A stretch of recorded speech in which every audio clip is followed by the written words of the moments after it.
Okay. Oh, it's 11 o'clock. It's time to start. Thank you so much, everybody, for coming. It's lovely to see you all again. Absolutely wonderful to see you all again. Welcome to Spelling for Life online. We are going to talk about the single vowels today. Before we do that, I want to show you a couple of things. The first thing is a video that was produced by a couple of our spelling stars called Edie and Amelie. And this was all about the illegal letters. So I'm going to play it right now. Here we go, everybody.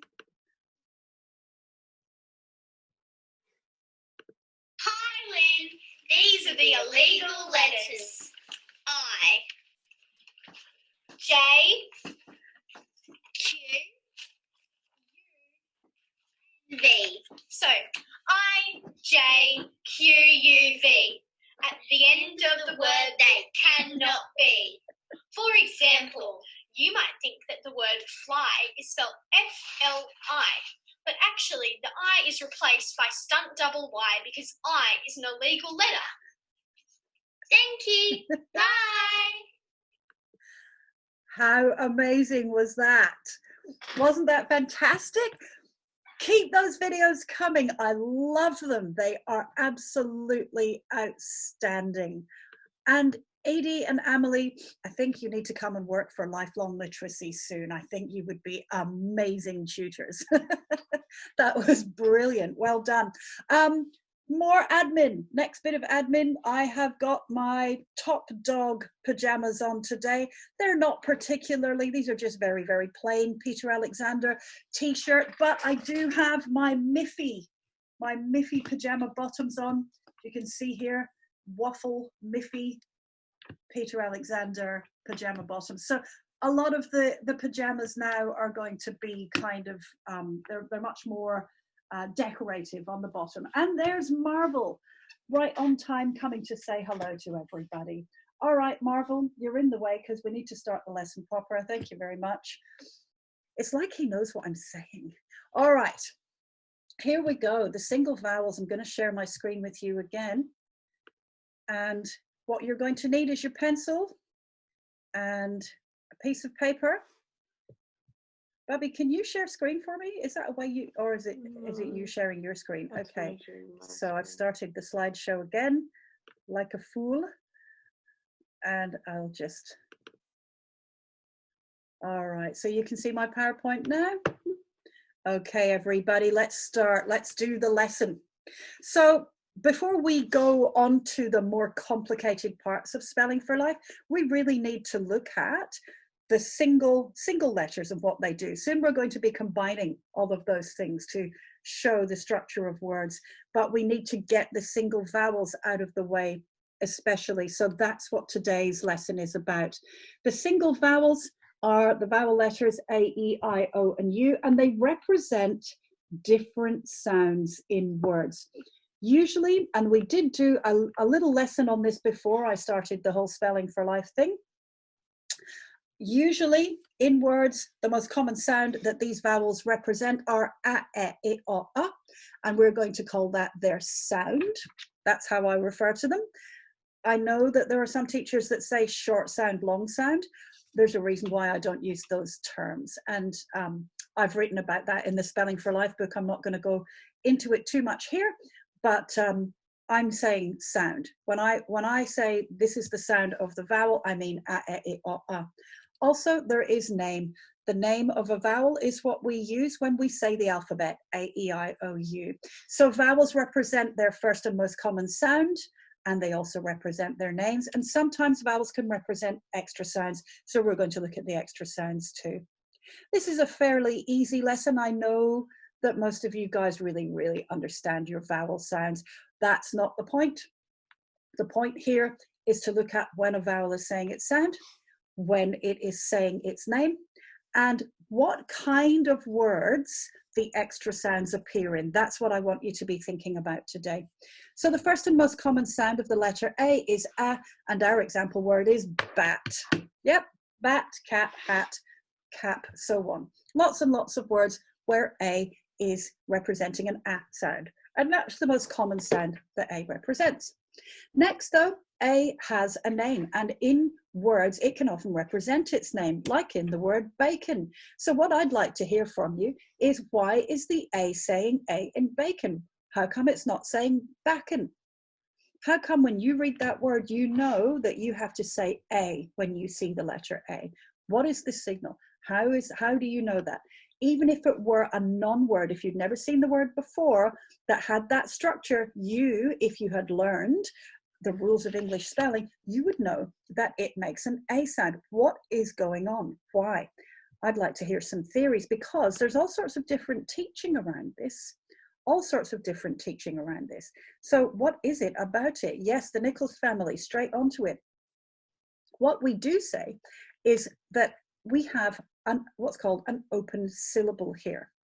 I'll show you what I mean, because there are lots and lots of theories, but actually open syllable explains it in a way that explains lots of words and then helps us generate spellings to words that we haven't seen before or that we are not familiar with. So I'll show you a little bit about bacon. It's made up of 2 syllables. The first syllable consists of the B and the A. The next syllable consists of the C and the O and the N. And when we're splitting words into syllables, our preference is to start syllables with consonants wherever we can. So that consonant belongs to that syllable. This leaves A in what's called an open syllable. It's like there's a door here that's open. And with that A in the open syllable, we can expect a certain thing, and that thing is for the vowel to say its name. It's like it's perched on the edge of a cliff, and with nothing to stop it from getting to the edge, it falls off the cliff and says its name, A, as it falls. That is one of the ways to get a vowel to represent its name. You put it in an open syllable. If I closed off the syllable by putting another consonant here, then that A would revert to its first and most common sound, A. That's what we would expect from the way that the syllables are structured here in those words. So a vowel in an open syllable, a vowel at the end of a syllable will say its name. That's what we would expect. Of course, there are places where it doesn't do that, but our expectancy is, if a vowel is saying its name, there's always a reason. And the reason here is that this A is in an open syllable. All right, back to sharing the screen. The letter A also represents some extra sounds, and here comes your first homework assignment. If you are Australian or into the screen. Pardon? It's like in slideshow, like it's showing all the different slides. That's strange. Yeah. All right. I'm going to stop sharing and reshare it just in a second. Sorry, everyone. Slight technical difficulties here. I will share again with you. If you have an English accent or an Australian accent, or even I think Welsh as well. How's that? That looking better? Yes. All right. Then the word bath, that I don't say any differently from the vowel in the word bat, in your accent, you'll say ah, you say bath. Yep. So there's a third sound that A can represent, and that's the ah sound in some accents. So all the Australians will do it, and the English will do it. The Americans don't do it, and the Scottish don't do it. There you go. But there it is anyway. All right, also A can represent the sound or, like in ball. There's a reason for all of this, and your homework is to figure out, to find more examples where A is making that extra sound and see what those words have got in common, because they usually have something in common. Then, of course, we've got A representing the sound O, like in the word swan. Now, who can tell me why A represents O there? Anyone that came to any of my webinars before Spelling for Life will be able to tell me this. Why does A represent the sound O in swan. Yay! Gee whiz, the Nichols family. Yes, it is the W effect. Well done, Aussie. Well done, Archer. Yay, you clever people. Absolutely. Edie and Amelia. Oh, it's Amelia, not Amelie. Oh, I got that wrong. I'm really sorry about that. Goodness gracious, that's terrible. Emma, yes, brilliant. Good. The W effect. So there's a reason why A also represents a and also represents or in those words. Your homework is to figure that out. Bam, bam, bam. All right, next bit. Now, I need to share the screen with you again, but it's being a bit funny. So bear with me, everybody, please. I will share that with you one more time. And can you see this okay, everyone? Yeah. All right. Then we've got the letter E. The sound that it normally represents in words is eh, and our example word is get. Easy peasy, right? You learned this in your first year of school. Also, though, E can represent its name, like in the word me. Why? Why does that not say me? Why do we expect it to say me? Have you figured it out? Have you figured it out? Da, da, da. Have they figured it out? Getting some answers, yes? Nichols. Who? Nichols family. The Nichols family are onto it again, you guys. Absolutely. E, the E in me is in an open syllable. There is nothing closing that syllable. That E we would expect to be representing its name, E.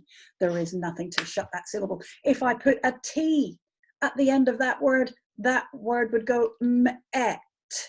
The E would revert to its sound, its common sound, because we'd be closing the syllable with the consonant. As soon as we take it away, the E makes its name E in me. Do you see how that works?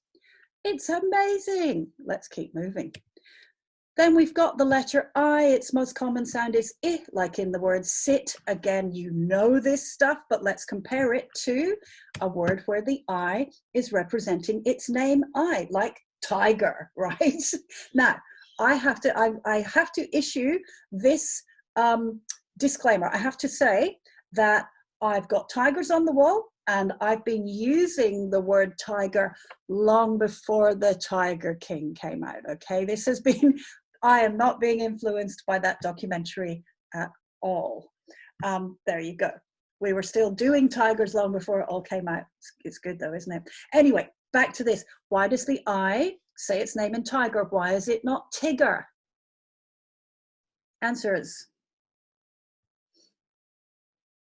Open. It's an open syllable.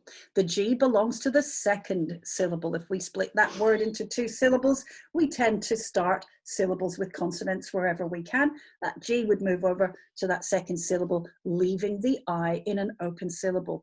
If I doubled the G, then I would close that syllable back up and I would have the word Tigger, just like in the Winnie the Pooh stories. His name is Tigger because his name is misspelled. Somebody tried to write tiger and put two G's because they didn't know open and close syllable rules. All right, on to the next one. The letter O. What sound? O. Our example word, not easy. What name? O. Our example word, open. Why does the O say its name in the word open? Why is that not open? Open Gangnam Style. Why is it not open? Because the O is at the end of the first syllable. The P belongs to the second syllable. Split them up like that, and you have now got an open syllable. A vowel at the end of a syllable tends to say its name. If you doubled the P, you would get open. That's one of the reasons why we double things. And so I know you kind of have a handle on this, but we're coming up to some pretty complex work soon about doubling consonants.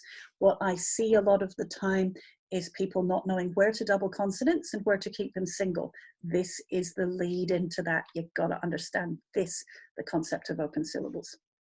So we've got sound and name, O, and then O can also represent the sound oo in words like do. There aren't many words in English where O represents the sound oo. So if you are trying to spell a word and you hear an oo sound, it's not likely to be single O. It's not likely. There is a small family that contains the letter O representing the sound oo.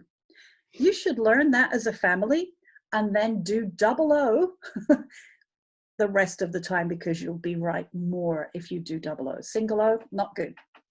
So I'd like to hear back from you about that family. The last extra sound that O can represent, it's actually a bigger family than the oo family, is the of mother. So O represents the sound in mother. If you do your homework and find more words that are examples of O representing the sound there is something in common with those words. See if you can spot it. There's a pattern. It's not random. All right, last vowel, you ready? The letter U usually represents the sound like in the word gum. It can represent its name like the word unit. It's not knit, it's unit. Why? Why is the O representing the sound U here? I think you know, right? I think you know. Are they saying they know? Are they telling me? Kind of. Anyone saying open syllable? Yeah. Okay, great. That's right. The U is in an open syllable. The N belongs to the second syllable. Very, very good. All right. U can also represent the sound oo, like in blue, and we did a bit on that yesterday with our illegal letters. It can also represent, in some accents, the sound oo. If you're Scottish, it doesn't, it's still oo. But in Australian accents, and I think even American accents, so a lot of the accents of America, it will represent an sound. So there you go. Those are the other extra sounds that those vowels commonly make. Okay, that's the single vowels. Now, I'm just going to get out of this for a second. Now, I'm going to show you your homework in a second, but there's something else. There's something else that I want to show you. There's a couple of resources. So I'm going to share my screen with you again. And this is for home learning. There are some amazing companies out there that are actually donating a lot of their resources, and I want to show you one today, and maybe every day I'll show you some of the great resources, the great free resources that are out there for home learning. Today I'd like to tell you about Really Great Reading. Really Great Reading. They're an American company and they have some fabulous resources. It's a really good website to go on to. But the thing that I want to showcase today is something called the letter tiles set.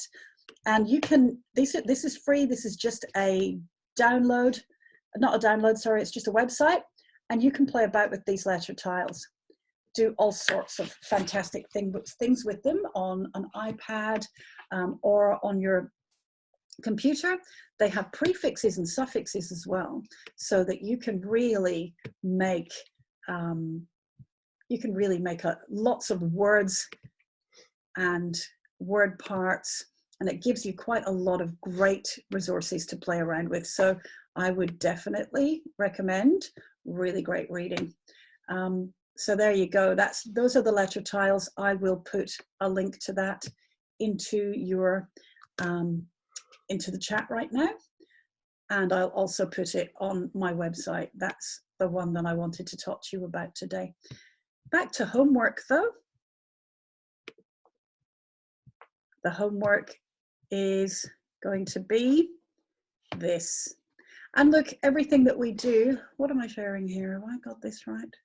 Yeah, but you need to like put it in the. Oh, here we go. All right. I'm going to get really good at this, I swear. The homework, find more members of the bath, bull, swan families. Find more members of the two and mother families, and find more members of the blue and put families. Do you see anything in common with these words? There are patterns there for you to spot. I'm going to get you to figure out the patterns. Figuring out the patterns is a really good spelling exercise. Everything in English spelling is pattern based. Your job is to figure out what the patterns are. It's not random. It's never random. All right. Now, we've got quite a few. There's a couple of other things I have to show you. Yes, today's day of the week, I forgot again, it's Odin's day, isn't it? So Odin became Woden, and that became Wednesday. Very good. Got to do that at the beginning.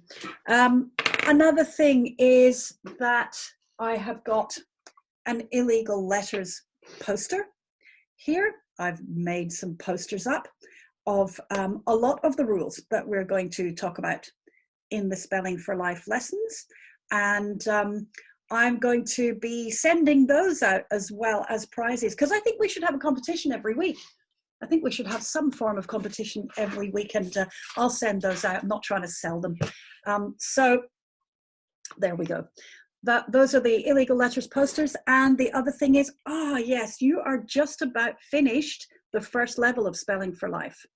On my website later on this afternoon, there will be a download where you can track your progress through Spelling for Life. So everyone can download that and track their way through.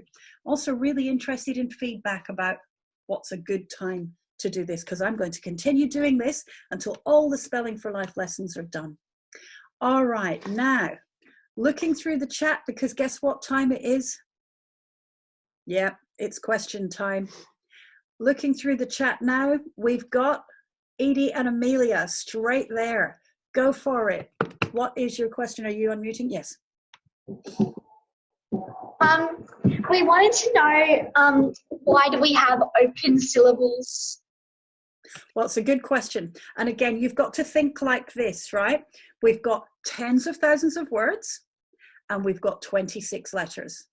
Now, that's not enough. 26 letters are not enough to represent all the sounds. There's about 44 different sounds, different speech sounds in English, depending on your accent. 26 letters, 44 sounds. We had to find ways in spelling to represent those sounds, because the 26 letters of the alphabet were not adequate. So one of those things is using signals, and one of those signals is vowels at the end of syllables tend to say their names. Does that make sense? Yeah. Yep. Thank so you. to solve that mathematical problem, Superstar, Edie and Amelia, thank you very much for that brilliant, brilliant question. Caitlin, Lily, and Bethany, you're up.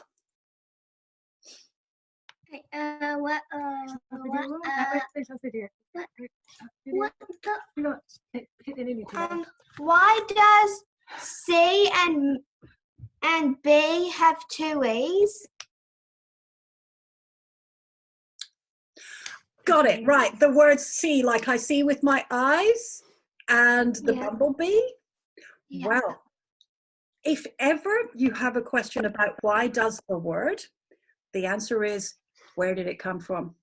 What's its family? And I do believe that C and B are Old English words, possibly with German roots. And so we get a lot of that double E in those words, but I'd have to look it up to make sure that I'm giving you the right information, but it's always in the word story.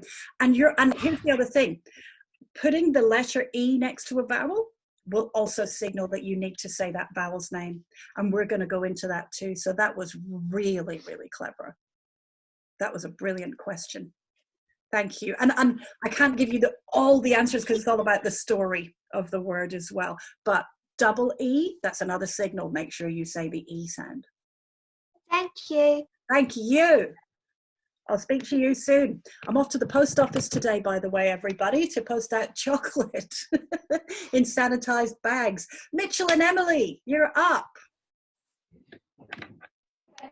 Hi, we were wondering, is there any extra sounds E can make? Well, it can represent some extra sounds, like in the word cafe, it can represent an A sound, but there are always words that are very, very uncommon, or there's not many of them, and they are words that we've borrowed from other languages. So you've got cafe and resume. So yes, E can represent some other sounds, but it's such a small family that for the purpose of this lesson, we want to talk about sound, name, and then common extra sounds. Does that make sense? Yeah. Were you thinking of a word where E represents a different sound from E or E? Well, there is some that where E just doesn't make any sound. Ah, well, E at the end of a word never represents a sound unless we've borrowed it from French, like cafe and resume. So yeah, we're coming to a whole big unit on E at the end of words and the jobs that it does. So I'm glad you brought that up. That's really good. My name's a little bit odd because I've got a double E's in my name, 2 E's in my name and an I. Yeah, well, in the word Mitchell, here's the thing. The letter E in Mitchell is silent. representing a very, very weak sound. It's representing an sound, and that's called schwa. But we're coming to that a little bit further in Unit 3 of Spelling for Life. But in Emily, that's a nice strong sound, right? Yeah. Good work. Thank you. Thank you for that brilliant question.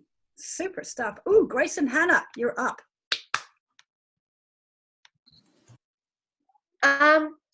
What about the E in pretty? Yeah, that's a really good one, isn't it? That's an excellent one. The E in pretty. Are there any other words? Because we always got to look in their family, always got to look at their story. Are there any other words where E is representing an I sound? Or is it just the E in pretty? And if it's just the E in pretty, why? Where did pretty come from? How come? That's your homework. You've got to figure it out. And you can always figure out the word story. Any dictionary will tell you the words, a good dictionary will tell you the word story. And there is a website called Etym Online that will also tell you the words. Etym Online. I've just put it into chat. Etym Online. Thank you. My pleasure. Well done for bringing that up. That was brilliant. Thank you. Now, I'm just going to answer some of the questions in chat. So I'm going to go through chat now. If you think of another question and you know how to put your hand up, you can do that too. Good morning. We're in Brisbane and we won't know what the school demands are. That's absolutely fine. We will just take it as it comes. I'm having a break from my schoolwork for an hour. A break from your schoolwork and then you came here? Wow, that is so exciting. We're in Victoria. 11 is fine with us. Good, I'm glad. Oh, thank you. You're very kind, Emma. Yep, yes, we have an 11:30 with the school. Hi, Will. Illegal J is made with ostrich and sandwich. Hi, illegal J made with ostrich and sandwich. I think I know what you're saying, Tanya. So you say ostrich and sandwich. That's a pronunciation thing. A lot of people say ostrich and sandwich, but ch and j are voiced. They're exactly the same consonant, but one's got your voice on and one's got your voice off. So you can have a j sound at the end of a word, no problem at all. It's just that you can't write j for it, if that makes sense. Saturday. Now Archer has come up with why Saturday is called Saturday. It's named after Saturn, one of the planets. And Sunday, well, that's named after our big heavenly body in the solar system, the sun. Absolutely brilliant work, Archer. My goodness gracious. There's a lot of love here for the cat. Thank you very much for that. Guess somebody's got to love him. No, we love him very much. He's excellent. And yes, everybody's got the W rule. Well done. Falling off the cliff. Excellent work. Just seeing if there are any other questions before we go. There are quite a few. Okay, I've got to zip down. Sorry, everybody. Bear with me. Would you like me to read some out? Yeah, go for it, Bubs. Are there any Russian root words? Ooh, Russian root words. Bum, ba-dum, bum, bum. Don't know. Actually don't know. None spring to mind that I can think of except vodka. So I'm sure there are. I'm sure there are, but I can't think of any off the top of my head. If you can, I would love to see that. I would love to see that. How do you enter the competition?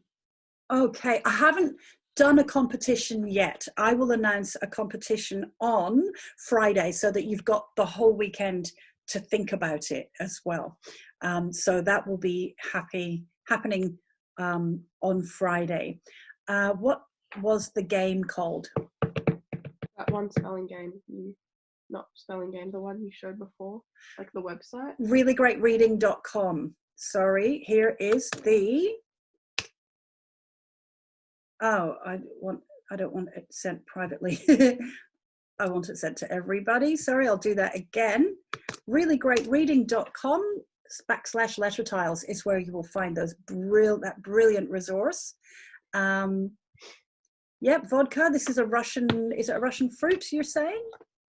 Cool. Everyone's saying. Some people are saying 11 o'clock is good. I'm glad. We have another question. Oh, Annabelle. Annabelle, hang on. I meant to say. Annabelle Lucic, I hope I'm pronouncing your name correctly, came up with this amazing banjos chart. Look at that. It's a bunch of banjos. And it's got all of this word is exceptional because of, and all of those different reasons. I love this.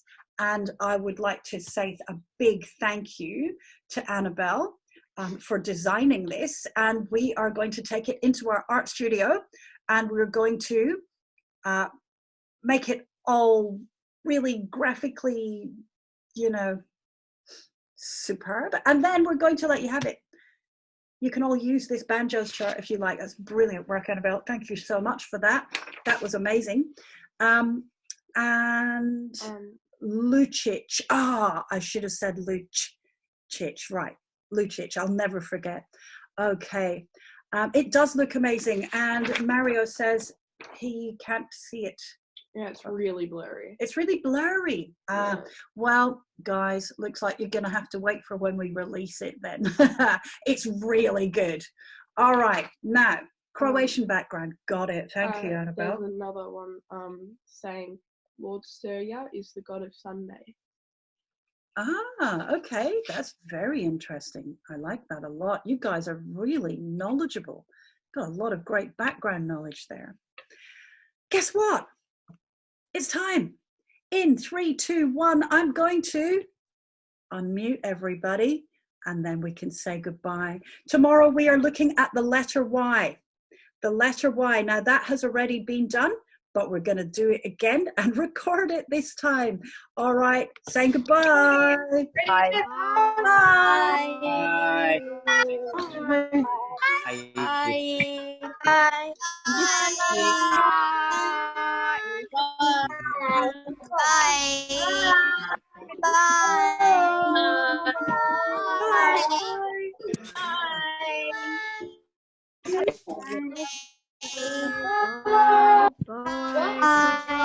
See you next time. Bye. Bye. Bye. Bye. Bye. Bye. Bye. Bye. Bye.